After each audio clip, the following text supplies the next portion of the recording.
This is the Reviewing Network Live, a weekly stream of consciousness recording session where I sit back with you folks out there, talk about some of the big news stories from the past week, and some other things I found that might be of amusement to you out there. I think you might get a kick out of it.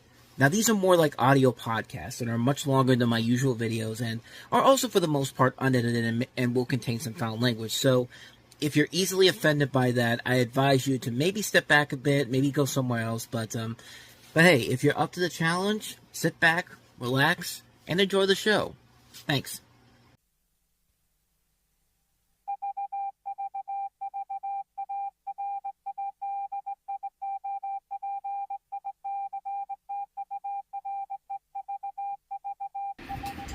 And for the 110th time ever, we are live from the Reviewing Network studios. Well, welcoming you folks out there to another exciting episode of the Reviewing Network Live, coming back from a week after the bizarreness of that tie between the Dallas Cowboys and the Green Bay Packers, 40-40.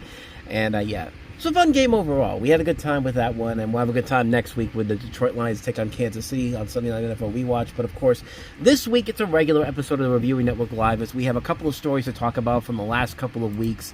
And it's October, baby. Halloween time is finally upon us, and that means it's my favorite time of the year, and that is fall. I'm not even kidding. Fall and winter are like my two favorite holidays overall. I love it when it's cold outside. I love it when the snow is falling. Like, this is the type of weather that I love. Like, I can't wait for winter, man. Like, I can't wait to be that guy, like the memes out there, walking around in my shorts in the snow time while wearing a sweatshirt. Like, I mean, that's what I do. That's my favorite type of my favorite type of weather. But we're still a couple months away from that, so. But in the meantime, it is Sunday night, and that, of course, means it's time for another one of our shows, and that means that we kick it off with, how many times can I say it? That's what, you know what that means, but we start off, of course, with the weekend box office, and I have a couple of news stories from the last couple of weeks. It was not a busy couple of weeks for entertainment news in general, with a couple of exceptions, which I've kind of touched on in the last regular episode I did for this, but with that said, let us go ahead and get right to the weekend box office, and starting off with the number 5 movie this week, still hanging in there, The Conjuring: Last Rites, $4 million this weekend, dropping 40% from the previous weekend, bringing its 5-week total now up to $167.8 million. If you count the worldwide numbers, it is over $450 million. Not surprising whatsoever, considering how well this is done over the last month or so. And with Halloween on the horizon, one would think that this is gonna have some traction overall. But there's a lot of movies coming out this month that should gain a lot of traction away from a movie like this. But hey, Warner Brothers is happy with this. They've made their money. They're good right now. So.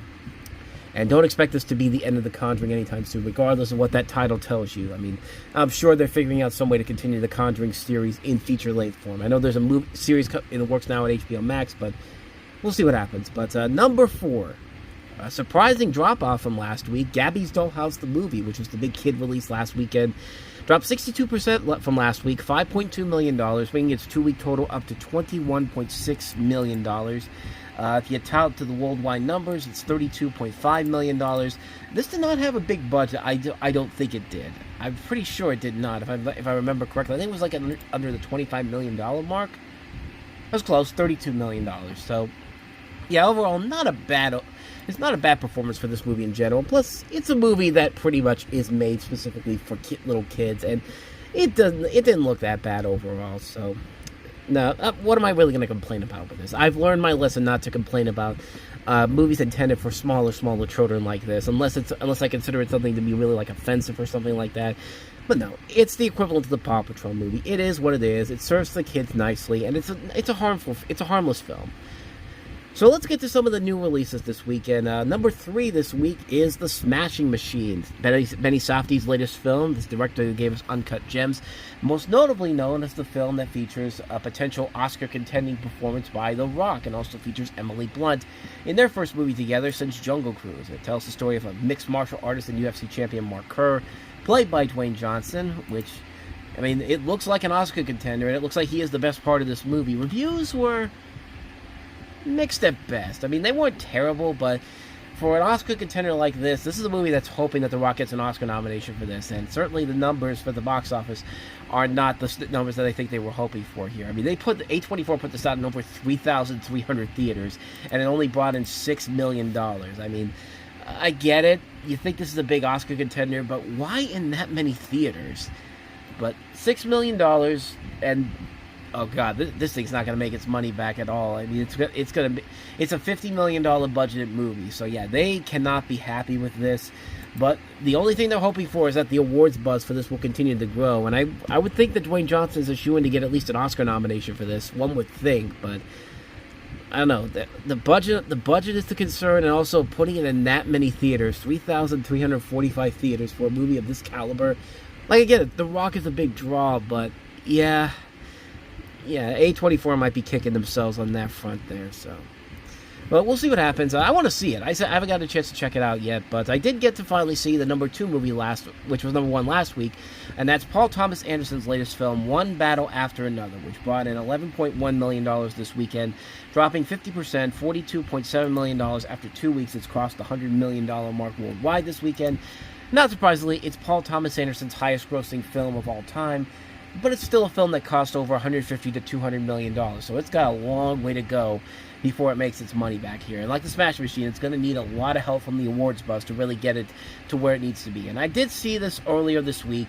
I didn't get to do a regular talking about the movies episode for it because I just ran out of time. And yesterday I was at the... if you don't know by now, I was at the Pitt game, and I got up at 7:30 in the morning to get down there, and considering that I've been down there all day long, and as you can tell, I'm kind of dealing with a little bit of a cold right now. Yeah, I was extremely tired last night. I just didn't have the time to do a review for it or pretty much anything else, but let me put it this way. I'm usually up until about 3:30, 4 o'clock doing stuff. I went to bed at 1 a.m. I was like dead tired, and I went to bed. I was asleep for like 9.5 hours today. I missed half of the Minnesota-Cleveland game in London. I mean, it was that kind of a thing where it's just like you're up for so long, and then you just can't. You're just at a point where you're just like, okay, I can't do this anymore. I got to get some sleep here, man. So yeah, that's why there wasn't a review today for this up there. But I'll do a quick one here since I did see it. And I really enjoyed it. I actually do think it's probably my favorite Paul Thomas Anderson movie since maybe Punch Drunk Love. I mean, I loved his early works. I love Boogie Nights. I love Punch Drunk Love. And I haven't seen a movie of his that's come close to that. I did like There Will Be Blood, but I think this is his best overall movie since Punch Drunk Love. And it works because of the good story, the great acting all across the board. Leonardo DiCaprio's really good in here. Another great performance from him. Regina... I keep getting confused if it's Regina King or Regina Hall, because you got Regina Hall in here, Sean Penn, Benicio del Toro, Tiana Taylor. Chase Infinity I thought was really good in this movie. She's a relatively new up-and-coming actress, and knocking it out of the park in her first major film role here. And I mean, the movie overall was just really, really impressively done. This is a really good movie to see. One of my favorite movies of the year so far. And like I said, man, my favorite shot of this whole movie is when you see, I think it's Tiana Taylor. Tiana Taylor with her being pregnant with this AK-47 just shooting it. It's just like, I love that image so much. I want to get a poster of that, and there is a poster out there, so maybe if it comes down in price a couple months from now, I'll definitely pick it up. But I really enjoyed the hell out of it. I think it is one of the best movies of the year so far, and it really should be an Oscar contender coming up in next spring. Warner Brothers actually has a couple of them too. Honestly, this, Weapons, Sinners.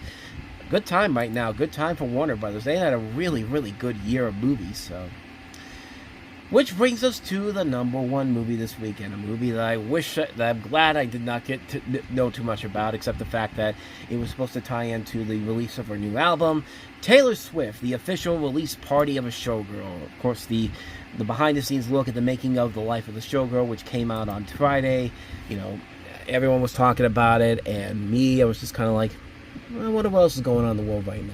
So yeah, I didn't care much about this, but $33 million, not bad for a movie that pretty much didn't exist until a couple weeks ago. But tickets sold out of this pretty quickly. People wanted to go see it. It is what it is. It delivered what everyone was asking for. So I got nothing else for you on that one there. I didn't even bother to look at it all that much. So I don't know what to tell you about this one in general. take a sip of my drink there. But there were some other new releases out this week. A lot of re-releases, too. You had the re-release of Perfect Blue, which did not do bad business. $11,000 in about 471 theaters. That wasn't too bad. Casper was re-released this week. Not too bad for that one either. $750,000 for that one. And Avatar The Way of Water did $3.2 million, which I don't really know what people were expecting from that movie's opening, but from that movie coming out. But hey, people got to see a first look at Fire and Ash, which the trailer for that came out last week. I didn't get to do a trailer review for that here on this channel, but I'll just say this. It looks like the other Avatar movies. The only thing I really want to see, can they not do the same movie they did the last two times? Like, can we get something new and different? It feels like they're going in that direction this time around, but I just have my concerns that they're going to do it again here.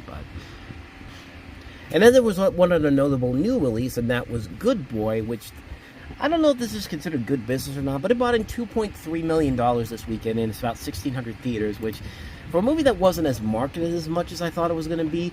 If you don't know what this movie is, this is basically Courage the Cowardly Dog in live action form.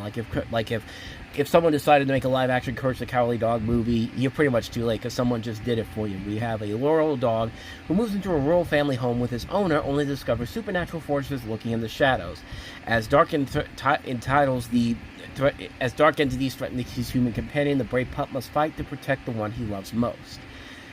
And reviews for this were very good. This movie just looks like it could be very, very depressing to watch. It looks good. It just looks like a movie that really is. It just looks like a movie that could be really good, but it's going to be really uncomfortable to watch because you don't want to see anything bad happen to this dog in general. But I have seen some of the acting in the trailer for this, and the dog actually is very well done and does a very good job for the stuff I saw. This is actually the dog's director, Ben Leonberg, who's actually playing the lead dog in this, and it looks really, really good overall. But yeah, it really makes me very scared for how this is going to turn out in the end. But I don't know, it might be something I might check out one day, but it really is something that I have my trepidation about going into. Not because I think the movie looks terrible, but because I don't think my heart can really stand it, because I just don't want to see this dog get severely hurt or something like that. But anyway, that is Good Boy. Not bad business for this, I don't think, for a film that wasn't marketed that much on television all that much. But then again, the channels I watch, like FXX, doesn't really do a whole lot of promotions for movies in general. But next weekend should be a very interesting weekend because we got Tron Ares, which is the third Tron movie. I'm really curious to see how that's going to work out because the most recent marketing for this movie has looked pretty bad. There's one I saw on the aforementioned FXX where it literally looks like it's being sold as a comedy, and it's just kind of like, that's not Tron. I don't know how this is going to turn out. It's not a good sign that reviews have not come out yet. Usually a film like this, you'll have reviews coming out within like a week or so before it's released, but yeah, I don't know how this is going to turn out in general. The one I'm kind of curious about is Channing Tatum and Roofman, which looks like it could be a fun movie. Luca Guadagnino's latest film, After the Hunt, also comes out this week. Jennifer Lopez, potential Oscar contention for Kiss of the Spider-Woman, the remake of the '86 movie. And then If I Had Legs, I'd Kick You with Rose Byrne and Conan O'Brien in his first dramatic acting role. If anything, I'd be really curious to see how that works at all, seeing him in an acting starring role, which I think could be really interesting. Plus, I like Rose Byrne a lot. It's another A24 movie, so we'll see what happens there. And I could have sworn that Shelby Oaks comes out next week, too. The Chris Stuckman movie he directed. If I remember correctly, I think it does come out this week. Right? I'm trying to look here to see.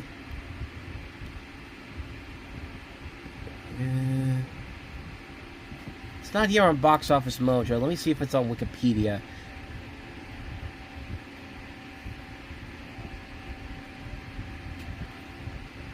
I know this is just dead air for you folks out there. Okay, so according to this, it has been pushed back. I thought it was coming out this week, but no, it's apparently been pushed back to October 24th. So I still got a long time to go before we get to that movie in general. But it looks pretty good. I can't wait to check it out, though. But anyway, that's the weekend box office as a whole. So let's get to a couple of these news stories here. Again, not a lot of them, but some that are definitely going to be worth a lot of conversation here. So let's get right to it. So this is probably the only big story from the week before that I really would have covered on here.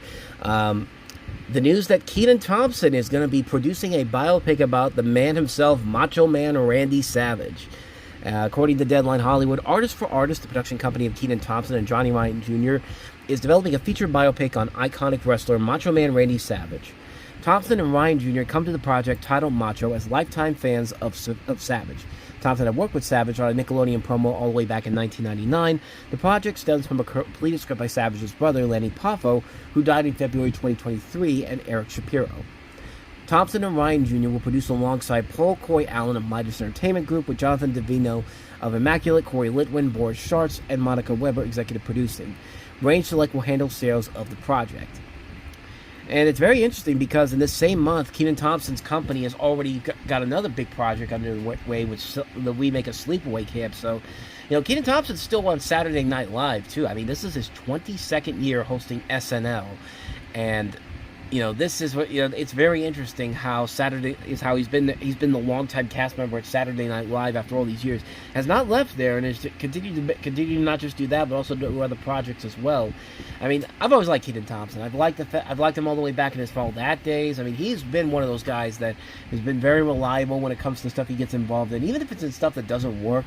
He usually is the funniest thing about it, because the guy has a lot of great talent around him, and I'm very curious to see what a Macho Man Randy Savage movie could be like. I mean, Randy Savage in particular was an interesting character, to say the least.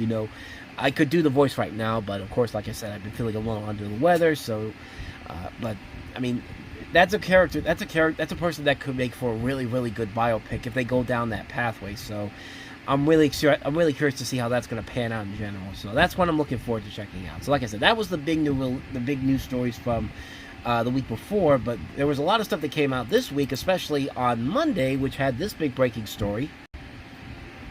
Well, nearly 20 years ago, we got the Simpsons movie, and the big joke was always about how, it won't take us 20 years to do the sequel to it, and technically they were right. It's not going to take 20 years to get a sequel. It's going to take 19 years and 51 weeks to get a Simpsons movie sequel, because on Monday they made the big announcement that The Simpsons is getting a sequel to their 2007 movie, and this is a story from Variety. It says that a sequel to The Simpsons movie is officially in the works at 20th Century and is slated to release in theaters on July 23rd, 2027. The film had taken the place of an untitled Marvel project, which had been removed from the studio's schedule. In terms of Disney's Marvel Cinematic Universe, there will no longer be a new comic book installment between Avengers Doomsday on December 18, 2026, which we just found out this week. We'll also get a trailer for that in front of Avatar: Fire and Ash in December, and Avengers Secret Wars on December 17th, 2027. Disney and 20th Century haven't confirmed any plot details from The Simpsons follow-up, but shared the poster on Instagram, which features a signature pink donut and the tagline, "Homer's coming back for seconds." The Simpsons, created by Matt Groening, is the longest-running animated series and sitcom on television, and has already been renewed for its 40th season, which will air during 2028 and 2029. So this will not be the official series finale of The Simpsons, and I know some people aren't going to like to hear that, but that's just what it is. And I don't think I need to tell you about The Simpsons in general, nor do I really think I need to tell you how much I love this show. I'm really excited to see that they are finally going to make this sequel, which I think it's pretty interesting that they're making this sequel before they make the, they've been talking about doing a Family Guy movie for so many years, a Futurama movie for so many years for the big screen, and yet it still hasn't been made yet. I mean, and now we're going to get the Simpsons movie here. I'm really curious to see if this is going to eventually lead to the Family Guy movie eventually getting made, because they've been talking about that Family Guy movie for years now, decades now. But I'd be very curious to see what they could do with the Simpsons movie. Plus, it's going to be a 2D animated movie on the big screen again. I mean, we don't get those very often. I mean, I think the last one we actually got was The Day the Earth Blew Up, the Looney Tunes movie that came out this March, and that's about it. But I mean, I'm really excited to see what direction they go with this here. I'm really curious to see what they do with it.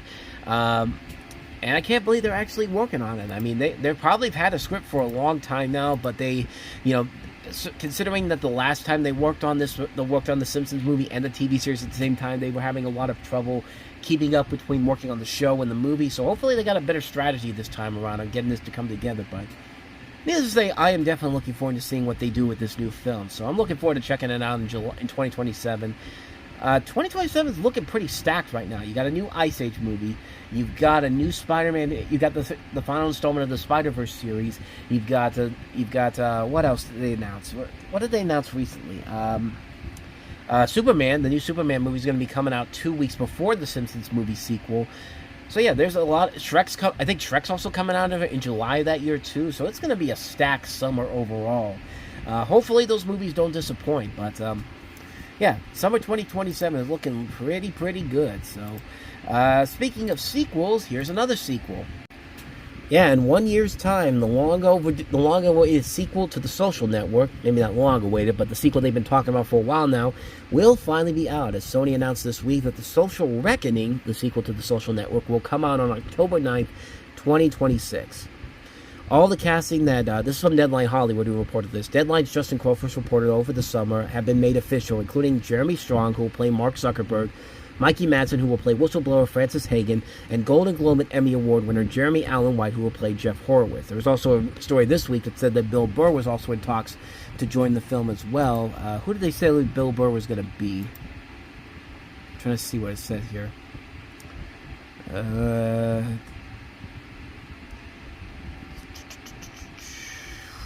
it say? No. It just says that here it says, Bill Burr, however, is set to be playing a character that is fictional or an amalgamation according to sources, whatever that means. So he may not be a character that even exists in this world, apparently. But let me see if I can get back to the other story that I had before. Here it is. It says here, the story is the... No, it also says it on here, too, but... Social Reckoning's release date... okay. I'm trying to see if I can find a synopsis here. Broke a series is Jeremy Allen White, who played Wall Street Journalist reporter Jeff Horowitz, who broke a series of articles known as the Facebook Files. These October 2021 news reports exposed the inner workings and the multiple harms caused by Facebook, including possible connections to January 6th and all that. I don't think there really needed to be a sequel to The Social Network, but Aaron Sorkin's directing it. Aaron Sorkin's one of my favorite writers and directors, so on that front alone, I'm more than willing to give it the benefit of the doubt. Plus, it's got a great cast overall, so it could be really good when it's all said and done. So, not much more to say about that one. That's the new story about The Social Network 2, Social Reckoning. Another big story that broke this week was that the Peanuts gang will be staying on Apple TV Plus for the foreseeable future, at least for the next 5 years. As Variety has this story here, that the Peanuts gang is staying put at Apple TV Plus, with the streamer inking a 5-year deal extension to keep Charlie Brown and Friends on the service until 2030. Apple originally started programming original Peanuts programming in 2018, with the then fledgling Apple TV Plus becoming the home of the entire Peanuts library in 2020. This extension marks an expansion of the partnership between Apple and WildBrain, Peanuts Worldwide, and Lee Mendelsohn Film Productions. Original Peanuts shows on Apple TV include Camp Snoopy, Snoopy Presents It's the Small Things, Charlie Brown, and Peanuts in Space, Secrets of Apollo 10. The new deal includes the classic library, as well as plans for more new original series and specials. An animated feature film first announced in 2023 is also currently in production. In this milestone 75th anniversary year, it feels incredibly meaningful to continue our contribution and collaboration with our brilliant partners at WildBrain, Peanuts Worldwide, and Lee Mendelsohn, says Karen Sorensen, head of children's programming at Apple TV+. Our commitment, dedication, and passion for Peanuts runs deep. These beloved characters and stories hold a timeless significance, resonating with people of all ages across the globe. Stupid pop-up got in the way. And we are delighted that the iconic holiday specials will be available for everyone to experience, continuing this time-honored, comforting tradition. You know what also would be great for this tradition, considering that it is the 75th anniversary? Why not put the Peanuts specials back on television? I mean, seriously, I still don't get why they won't put the Peanuts specials on TV anymore. You can still watch all the other holiday specials out there, like the classic Christmas specials, like Rudolph and Frosty and Santa Claus is Coming to Town and all that. But for some reason, we're not gonna put the Peanuts on television again. The only way you can watch them if you don't have a physical copy of it, is to go onto Apple TV Plus and stream them. Like, I don't get it. Like, I don't know why another network never picked it up, or why PBS never renewed that deal to keep keep them going after ABC dropped them at the end of the last decade. But I don't know. I just feel like a missed opportunity is there. I mean, hell, if I had the millions of dollars to put these specials out there, I would be more than happy to put it out there on my channel. But of course, I don't have the millions of dollars that the Peanuts people would probably want. But I mean, I don't get it, man. But I'm glad to see that they're going to continue with these specials, because I have seen a couple of the Apple TV specials. They're actually really good, and they don't get as much attention, I think, as most people would get from those specials in general. But they are actually really good. The animation overall is really good. There's a lot of good heartfelt moments in every single one of them. They are a ton of fun overall, and they are definitely worth checking out on there. So if you ever get an Apple TV subscription, it's definitely worth it on there. I don't have one, but I usually get like free previews every once in a while, and that's how I check them all out. But I don't know, man. But like I said, I still think you should somebody needs to find a way to put these Peanut specials back on television, honestly. But that's just something that I could keep talking about it, but it will probably never happen. So let's go ahead and move on to the last story I want to cover here, and it's actually the most interesting story of the entire week, and kind of goes back to something that I talked about not too long ago with this. So yesterday, the Wall Street Journal put out this very intriguing story about what's going on with the Fast and Furious movies, because Vin Diesel has been hyping up the Fast and Furious 11, the last film of the series. We talked about this a couple months ago on this show, but this story that came out on the Wall Street Journal is very, very telling of what the actual future is for the series in general. Now, this one I can only find on Forbes, because both Wall Street and Forbes have like a paywall, but this is one of the free articles I have on here, so I'll just go ahead and read some of this article to you.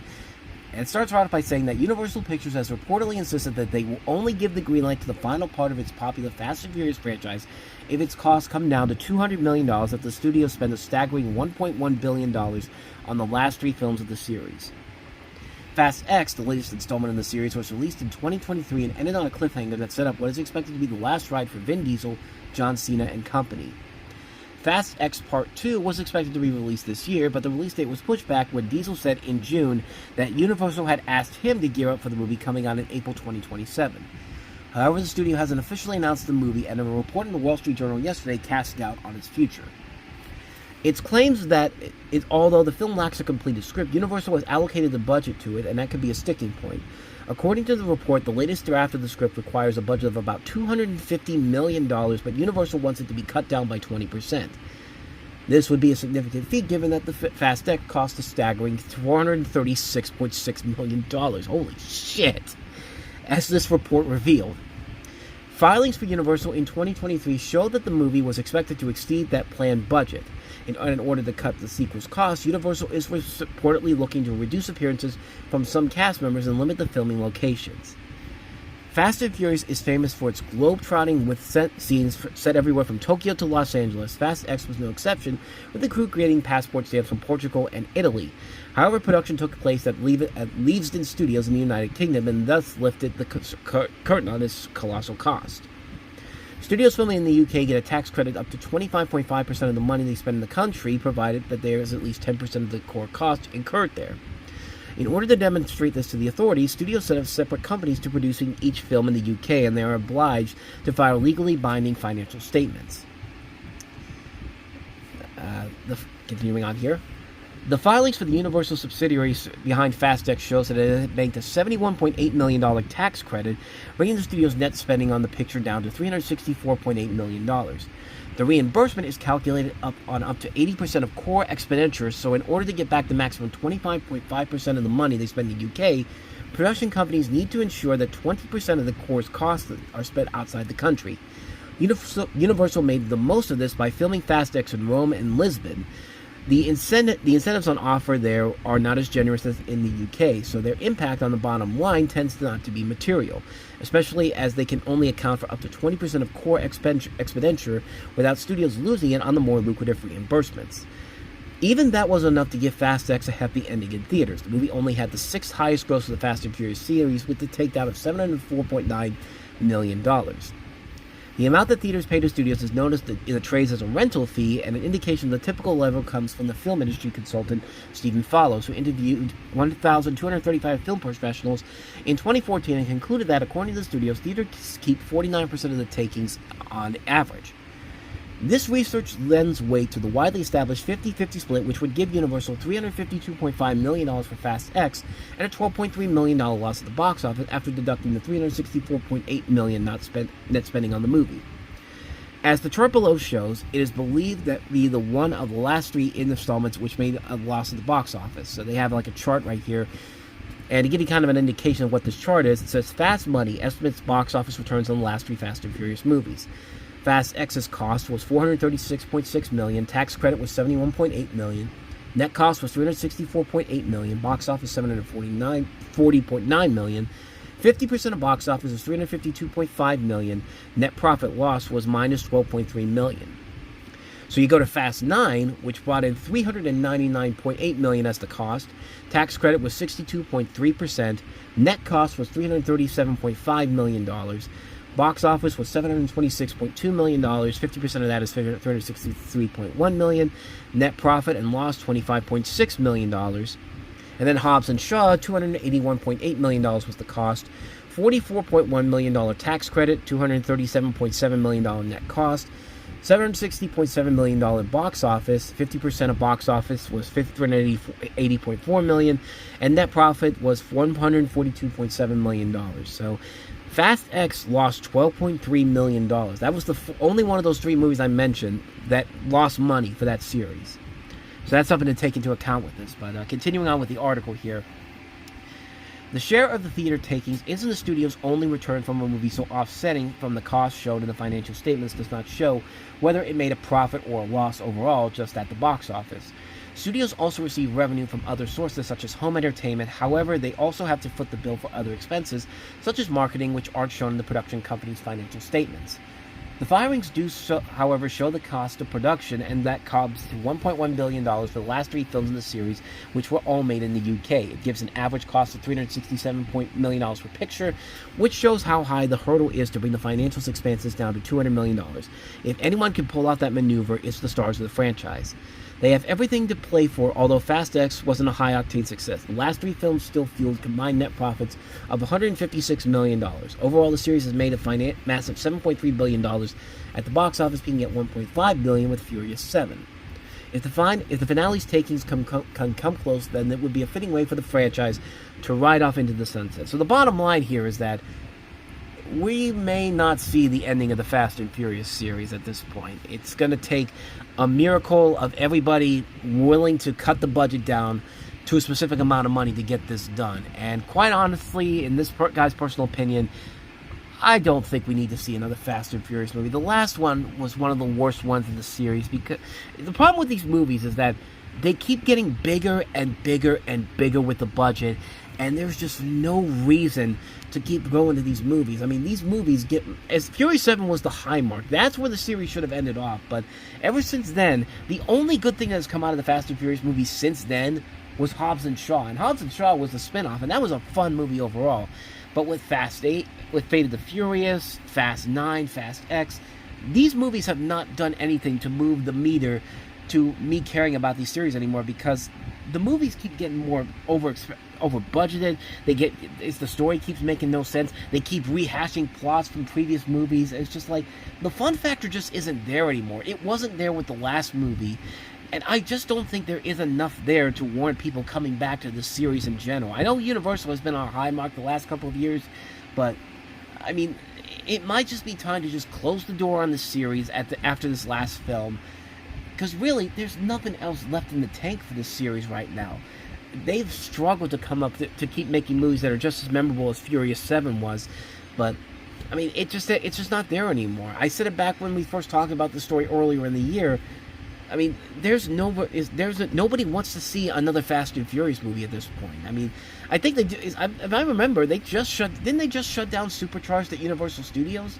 I could have sworn they shut down the ride that just opened up at Florida, if I'm not mistaken. I could be wrong on that, but I thought I heard a story that it was either shut down or was going to be shut down. Let me see, because they just opened that up within the last 7 years. Let's see. They closed the one at Universal Studios Hollywood is this past March. Maybe that's what I'm thinking of here. I could have sworn they said they were going to close the one in Florida too, because nobody was really going to these rides in general, and they weren't making a lot of money overall. But yeah, this thing overall just seemed like a disaster in the making here. But Universal Studios Florida is the one that's still open, and they just shut the one down in Hollywood. But I mean, honestly, I think the series has been it's way past its time at this point. Like this movie, I mean, this series has been way past the point where it's been remained relevant or popular, and it just feels like it's just time to move on from this. I mean, it's time to move on, do something else with your lives. I mean, these are actors who can do other things. Let's see them do other things. Like, don't relegate yourself by just going back to the Fast and Furious movies in general. Just do something else, man. Just do something else. But I mean, we'll see what happens. This could get very, very interesting if they actually get this made, or even more interesting if it doesn't get made at this point, because the series will be left off on a cliffhanger, and we'll be just going like, why'd you even bother making this if you knew you weren't going to get the money to make this last film? So anyway, that's what I have to say about that. A very interesting story about the future of the Fast and Furious franchise, but there's one more thing I want to cover here. It has nothing to do with anything in the world of movies and all that, world of news, world of entertainment news and all that, but it has something to do with some stuff that I've been getting online recently, and how one place out there where I buy a lot of my movies at has been really peeving me off the last couple of weeks, months to be exact. So, you know that I'm a physical movie collector. If you've been watching my stuff on the main YouTube channel, you know that I do collect a lot of physical media, especially a lot of Steelbooks. And considering that Best Buy and Target, the places that used to have Steelbooks aplenty, decided to get rid of their movies in general, which I still think is a stupid decision even after all this time. So my places to go get Steelbooks is very, very slim. The only place you can really go to get them is either on Amazon or at Wal-Mart. And I'm bringing this up because there was a little snag. There was another snag on something that I pre-ordered a couple months ago, but for some reasons that are still beyond me, I never got my order. So this has been something that's been going on for a couple of months now. This is not something that's new. This is something that's been going on for a couple months now, and I thought maybe, just maybe, it had something to do with maybe the way I've been paying through them, because I use like different cards and all that. And I thought maybe one card in particular, because I don't usually put a whole lot of money in there until I get my paycheck, usually is where that was like that for a couple of Steelbooks in particular. The most notable one being the Center Steelbook, which unfortunately I never got from Walmart, so I had to go ahead and get it online and pay more money than I had to for it, which really pissed me off. But hey, I got what I need. I got my Steelbook in general, But then Superman came out. The Superman movie came out, and there was a nice looking Steelbook coming out, and the pre-order went up on July 11th. And I did this, and I pre-ordered this on the day that came out on July 11th, thinking that it's going to be first come, first serve. Whoever gets it, you get it. You have it pre-ordered, you have it locked in. The pre-order is there, and then when it comes out on that specific date, that's when you get it. So 2 months come, and we get to when the Superman Steelbook was set to come out on September 22nd. And I look at my Walmart delivery thing, and it says that the order has been placed, and that's been stuck there ever since July 11th. So I figure, okay, something is going on here, so I'll just give it a couple of days, and hopefully that'll change in no time. A couple of days pass after September 22nd, and the thing still says placed. Preparing, on the way, or delivered are nowhere highlighted whatsoever, and I got no answers whatsoever to what was going on. And I wasn't the only one that was getting this. A lot of people who had pre-ordered that Superman Steelbook didn't get their Steelbooks sent to them. Like, for some reason, the Steelbooks weren't getting sent out to a lot of people. It got sent out to some people, but not a lot of them in general. So I called Walmart, see what was going on. They didn't really give me a straightforward answer. They basically just said, wait a couple of days, and then if it doesn't do that, just call us back again. And so I did that. I waited, and I went back a couple of days, got the same answers I got before, and I was really getting peeved off because I pre-ordered this when the pre-order went up. I thought if I pre-ordered it when it went up, I got it, I was good, I can wait until it comes out and then get it then. I didn't use the card that I was talking about before. I used a different card. Actually, I think I used my PayPal account to pay for this, so there was no reason why this should have been delayed or shouldn't have not gotten to me already. But for some reason, I never got it. And I don't get it. I felt like Walmart was punishing me because I had the nerve to pre-order that Steelbook right as it was going up. It felt like it was being tricked on. Like, we'll put it up and then we'll trick these people into thinking that if they get it now, they'll get it on September 22nd. And then it's just like, nope, you're not going to get it. And like, I was really frustrated by this. It really made me upset when I had to wait several days to get a response, get a reasoning to what was going on here. So what eventually ended up happening is that I bought another copy of the Steelbook on Macari, and I got it shipped out almost immediately, within like a couple of days after I made that purchase. This is like almost a week after the Steelbook came out, and I have it in my hand right now. In fact, I'll show it to you right here. Take a look at this. Yeah, so I do have my Superman Steelbook right here. And like I said, I didn't get this from Walmart. I had to get this on Macari. I had some money from some stuff I sold, and basically I paid about what I would have paid had I bought this on Walmart. But the point I'm trying to make here is that you don't tell people, pre-order this and we'll get it sent to you, and then they don't send it to you. I don't get it, because this is not, like I said, this is not the first time this has happened to me today, this year. This has happened to me a couple of times. This happened to me with the Captain America Brave New World Steelbook. This happened to me with the Sinner Steelbook. I don't get it. Like, they say it's because, oh, it's being sold by different companies. It's just like, you're Walmart. You should have the copies with you. If you don't have the copies with you, don't put it up on your website for people to buy off of it. Like, I don't get it. I don't get what people don't understand with that. And like I said, this has been a problem with Walmart all year long. Every once in a while, I'll get a Steelbook on here that I pre-ordered, but it never gets shipped out to me. Like, I don't understand. I don't know if it's because of the way I'm paying for it, or just the fact that they're not telling you right away that, oh, by the way, this is going to be sent out to a different company, so you might have to wait a little bit here. Just like, tell me that. Like, don't make people go out there and look at this and be like, we don't know what's going on. But it's just like, it makes no sense whatsoever. And I get a feeling that's going to happen to me again this week, because guess what? I pre-ordered the Steelbook for Nobody 2 on Walmart. And as I'm looking at it right now, it still says pre-order arrives by October 6th, and it still says placed. That place button right there has not moved since I pre-ordered this. And if I have to it's just frustrating to me. It's frustrating because when I pre-order something, that should guarantee me getting it.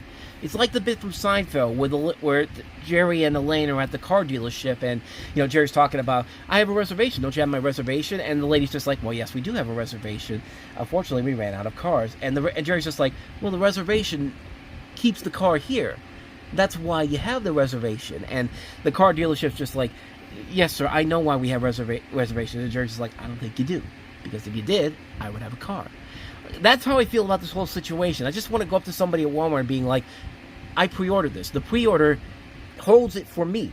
That's why you have the pre-order. And when they go like, yes, sir, we understand why we have pre-orders, I want to be like, I don't think you do. Because if you did, I would have my movie when it was coming out on the specific date. Like, it's a decision that makes no sense whatsoever. And like I said, I feel like I'm going to get screwed on it, not but this week, but also next week too, because not only do I have Nobody 2 this week on pre-order from Walmart, but I also have the Weapon Steelbook coming out on pre-order next week, which I also pre-ordered on Walmart.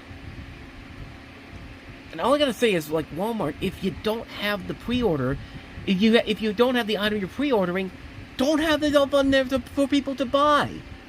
It's not that hard to do. Like, really, it's not that hard to do. Just tell people, yeah, this will come out on the specific date, but you might have to wait a couple of weeks to actually get it. Just, like, be honest with your customers. This is why nobody wants to come out to Walmart anymore.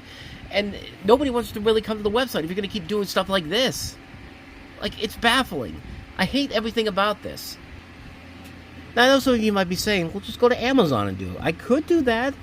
Some people also said, dude, go to Groove Entertainment. That's where, because that's apparently where all the Steelbooks and the pre-orders from, like, Warner Brothers and Universal, that's where that all comes from. And yeah, I should probably start doing that more. But I mean, like I said, man, I want to help companies like, I want to help somebody like a Walmart or Amazon and I want them to help me by let me get the stuff that I want to get.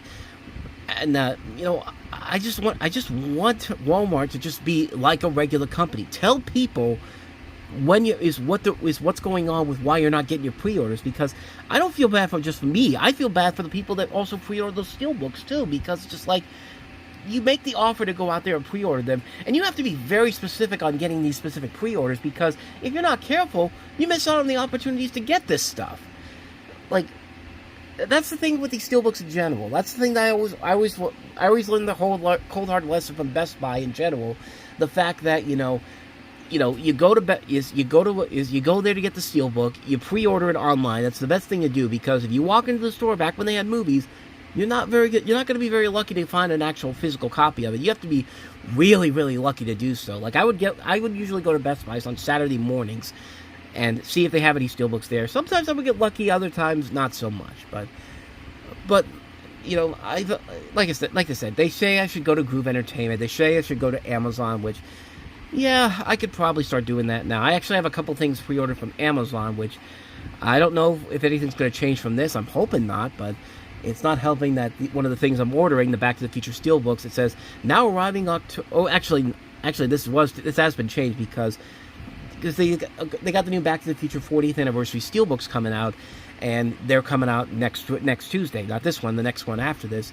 And for some reason, they said that they were going to start delivering these on November the 4th, which is like 3 weeks later. But now it's saying on this thing I have here, now arriving October 14th. So I have that. I have the 40th anniversary trilogy, but I also have the Fantastic Four Steelbook set, the special Amazon exclusive set, which I made sure to get one of those pre-orders in. So hopefully by October 14th, I will have the stuff I ordered. I hope. But the whole point of this rant here is to just basically ask people like Walmart to just be honest with the customers around you. Can you just either tell them you're going to get the stuff when it's ordered? It doesn't matter where it's coming from. Have the stuff out to the customer on the specific date.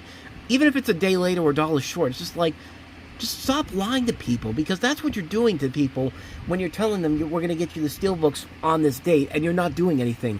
Like I said before, I have a package on here that has not moved and it's supposed to come to me by Tuesday. So I don't know what's going on with that, but I don't know. It just really bugs me. I hate this is going on right now, but it's not just me that's getting affected by this. It's a lot of people that are getting affected by this. So Walmart, get your... No, you're not getting that. You're not getting... So that's what I hate about this computer, is that every time I try to go back to a specific page with a video going on, it reloads the page and the video starts up again. But anyway, what was I saying before? My point of this whole thing is that Walmart just needs to be more trustworthy to people. If you're gonna say you're gonna have something out to that person by a specific date, don't lie to them. Don't make them have these pre-orders and then just completely half-ass your way around it because you don't want to get these out to people right away. Like, it makes no sense to do this. It does not make any sense whatsoever. And hopefully, Walmart will eventually learn from these mistakes. Maybe they will, maybe they won't, but I don't know. I just really need to get that off my chest because it really bugged me for a long period of time. And last week with that Superman Steelbook was just my breaking point, man. I was frustrated by that. And hopefully this will be the last time I have to deal with this, but not looking like it's going to be that for anytime soon. So, with all that said, let's go ahead and get to some recommendations for the week, and then we'll get on out of here, because this has been a long weekend. So as I mentioned before, Nobody 2 is coming out this week. A sequel I really enjoyed. I thought it was a ton of fun. I thought it was as fun as the original film. Definitely one I'm looking forward to getting into my collection. Hopefully I'll have it sooner rather than later this week. Another sequel that comes out this week on Blu-ray, The Bad Guys 2, which is funny because it only came out a couple months ago. Like I said, it's amazing that the time we live in now, because these movies that usually would take like 3 to 4 months to come out on physical media now come out within the span of 2 months, sometimes even less than that. But yeah, Bad Guys 2 is coming out and Nobody 2. Both of those came out in August, but they're coming out on Blu-ray this week. So anything else here? It looks like we've got some new 4K releases for Hustlers, that great movie with Constance Wu and Jennifer Lopez, which came out a couple years ago. One of my favorite shows, The Newsroom, speaking of Aaron Sorkin, The Newsroom starring Jeff Daniels is coming out on Blu-ray for the first time ever with the complete series set. I think the Robot Chicken complete series set is coming out this week as well as something else we've kind of tied into here, the Peanuts Ultimate TV Specials Collection, which I think features most of the Peanuts specials on Blu-ray and DVD, so I'm hoping at some point to get my hands on one of those two this week, but lots and lots of really good titles looking like that are coming out this week, so definitely looking forward to getting my hands on some of those, and hopefully you can find some good copies, good stuff for yourselves as well. So with all that said, let's go wrap up another episode of the Reviewing Network Live this week. Thank you so much for watching this, and I hope you enjoyed it. If you did, hit that like button, subscribe button, notification button, and join me back here next week for the next installment of the Sunday Night NFL Rewatch. We've got the Detroit Lions taking on the Kansas City Chiefs, so I'll call that game to you next Sunday on this show. Hopefully I'll feel a whole lot better by then, but I think I am feeling a lot better now. I'm not coughing as much as I did before, but it's weird. I'm sick, but it's not like a sick. Like, I haven't had a fever. It's been mostly just a little bit of a stuffy nose, a little bit of a sore throat, and mostly it's been the coughing, but hopefully it's just a common cold, and it'll be gone pretty soon. So hopefully by next week I'll feel a whole lot better. But with all that said, thank you so much for watching this, and I will see you guys next week. So until then, I'll see you next time, and we are out.